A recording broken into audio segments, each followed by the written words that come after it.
Hello and welcome back to the STRUG because everything here is real, like life is a struggle, so that's why the name is the STRUG.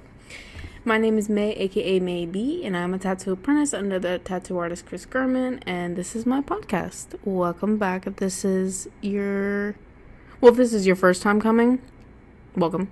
And if you are returning from my previous one, welcome back. First, I just want to say Happy New Year. I know it's 2023, that's fucking crazy to me. I feel like it was like 2014 yesterday. But it's a new year, you gotta have a positive outlook. And this episode is going to be about creativity, but mainly just depression as a whole, but mainly focused on creativity and art block and how that affects it, how depression can affect art block and creativity. So I know it's New Year's resolution time. I'm not really a big fan of New Year's resolutions just because I feel like you shouldn't wait until then to try to make a change for yourself and try, reevaluate your life. But I think it's just a reminder, a one year reminder to reevaluate everything, even though I feel like you should just do that all throughout the year and try to make that a habit. At least we do have that one thing just reminding us every time the new year comes. As someone who is approaching 20, I turned 20 this year, yay. I feel like this is the time in your life, or at least I'm assuming, and people I've talked to that have gone past my age and are in their 30s or 40s, hello Chris, that your 20s are a very interesting part of your life, and I think it's filled with a lot of emotional shit that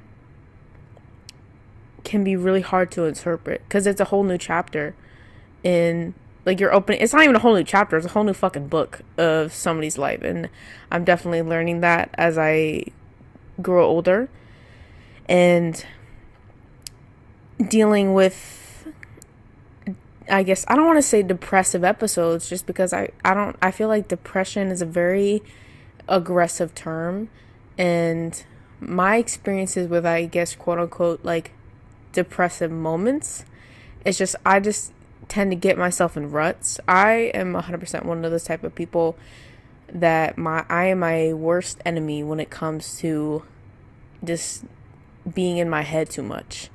Like, I get stuck and it's not that I'm not motivated, I just end up having no creativity, it feels like, in my brain, and or it's blocked. And I feel like a lot of people can relate to that you step in your own way of just continuing to do better. And I'm also the type of person to where I push myself so much to where I end up getting run to the ground and to where I have nothing to give anymore. But it's really hard for me to find a balance for that, and I'm trying to. And I think, I don't know if I'm just being too hard on myself, but then I also have the feelings of I'm not being hard on myself enough and pushing it's a very push and pull of, like, I feel like I'm not doing enough, but then I feel like I'm doing too much sometimes. And I'm trying to figure out that balance. I do think that it's just the age that I'm at that all happens, because everyone says that your 20s is the time to push, the time to get your grind on, and I truly do believe that as well. So it's a very interesting place to be in your life. And for myself personally, like, I'm taking a career path of being a tattoo artist, and with that, being creative and being my own boss in a sense, having depressive moments is kind of really not an option. Like, you're dependent on yourself because you are your business. It's not like other people who don't have entrepreneurial jobs who can kind of just coast. And I don't mean that in a bad way. Like, it affects everybody similarly but differently, in the sense of, like, if you work a 9 to 5 and you work at a corporation, you work at a business, you can still go through the motions of life and be in ruts and be in depressive areas and mindsets and still be okay. Like, you still can have like a certified paycheck and all that. But if you're an entrepreneur, it's really not a fucking option to do that for at least a long periods of time. Like, you have to constantly be on your ass about pushing and putting yourself out there. And, you know, that can be a little scary because you don't, you know, hindsight's 20/20, but when you don't see the areas where you're about to be mentally in a hole. And just doing something like that for myself that I don't do ever.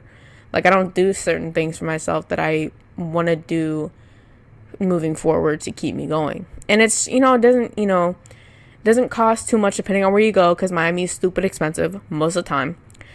But little things like that, you know, just reminding myself, you know, showing self-care. And I know that sounds so stupid. Like, when people talk about that to me, I'm like, okay, self-care, cool. Everybody talks about it, but like, you know, it's whatever. But it really is important to, yeah, just have mental clarity. And another thing that I enjoy a lot, and it helps me escape my own reality, is reading. Like, I used to love reading all the time when I was a kid, and then I just never set aside time for it. And I definitely started to get into reading heavily. Like, I'd say like the last month. Like, I've already read like 3 books. And to me, 3 books in a month is pretty good. So, and I mean like physically reading. Like, I do audiobooks when I'm tattooing. Thank you to Chris. But I do enjoy holding a book and reading it. And it gives me a lot of escapism. I don't know if that's a word. Like, it allows me to be somewhere other than where I'm at. And especially down there, you know, or even, this doesn't just have to apply to me, like other people. If you're feeling trapped in your own head and you're trapped in your own like surroundings, and you're not necessarily happy with where you're at, I feel like reading is such a big thing that can help you, because it allows you to completely immerse yourself into whatever world and story that you're in, and the characters. And it can be, and there's that millions of books out there. I really enjoy it. And so I'm gonna continue to do that. I love Stephen King. He's one of my favorite authors, and I'm reading right now 11/22/63. Fire fucking book. Literally so fucking good. And I want to do a podcast about books too, like going more in depth about what I feel about them. But that's another thing that I want to do for myself to get me out of mental headspaces. I don't know, it's a lot easier to be able to like pinpoint other like outside entities about what's causing you stress, because then you could just, you know, actually just deal with it. But when it's yourself, it just seems like it's so much easier to deal with in actuality, but it's also so much fucking harder, because stepping in your own way is like, how the fuck do you deal with that, you know? Like, and I've, you know, I'm someone who, like, I have so many fucking ideas. I know I can work my ass off. I know I can work hard. But for some reason, every now and then, I step in my own way of, like, I don't know, like, this depression, I guess. It just fucking sucks. And I know I'm the only one who can change it. And when you realize that, it's like, fuck. Like, and then you have no one else to blame. It's a lot easier to blame somebody for your faults, your shortcomings, you know, but really at the end of the day, it is just you for most of the time. For me, anyway, it is. Like, last month, I don't know what the fuck happened. Like, mentally, I was just lost. Like, I'm doing this, but like, where the fuck am I going? And I thought I knew that I really had to take a step back, which is really hard for me, and just really think about what I want and think about what I need, especially in the fact that when I decided to go back down to Miami, there's a lot of things I don't like about Miami, but there's a lot of opportunity there, and I'm not willing to let that go. And I'm a big goal person, and I think that'll help a lot of people too. Like, making goals as cheesy as it sounds, like, it really does push you to keep going and to see the light at the end of the tunnel when you're in a fucking hole. Like, and I guess my issue was, like, I was making goals that were too far for me to, like, feel. Like, they weren't tangible yet. Like, I have, like, lifetime goals, right? But I didn't have, like, monthly goals. I didn't have weekly goals. And I feel like checking something off a list, like, once a week that you made a goal for yourself, or a month, it allows you to feel like you're making actual progression. And I'm definitely going to start doing that a lot more too. Like, setting weekly goals, setting monthly goals. I think it really does help. You know, that can lead you to a bigger goal. But making small ones, I think, will push you and keep you excited. Because if you set your goals out too far, you, at least for me, like, you kind of, like, get stuck in the middle of, like, you're almost just waiting for it to happen, the big goal, and then you just feel lost until you don't even know how to get to the big goal if you don't set little goals. That's a better way to put it. So I think that'll help a lot. And like, I don't know.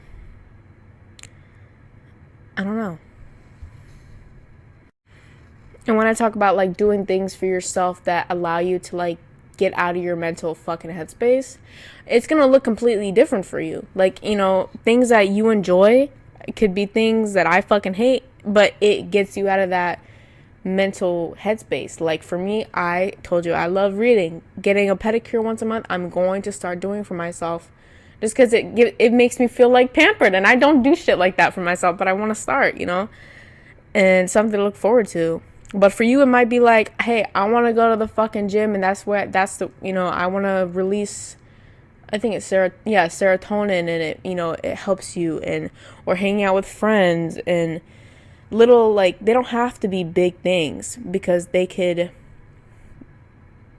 make big impacts, you know, in your life. And writing goals, like I said, I feel like a lot of people should take that up. It just helps. I think it does help a lot.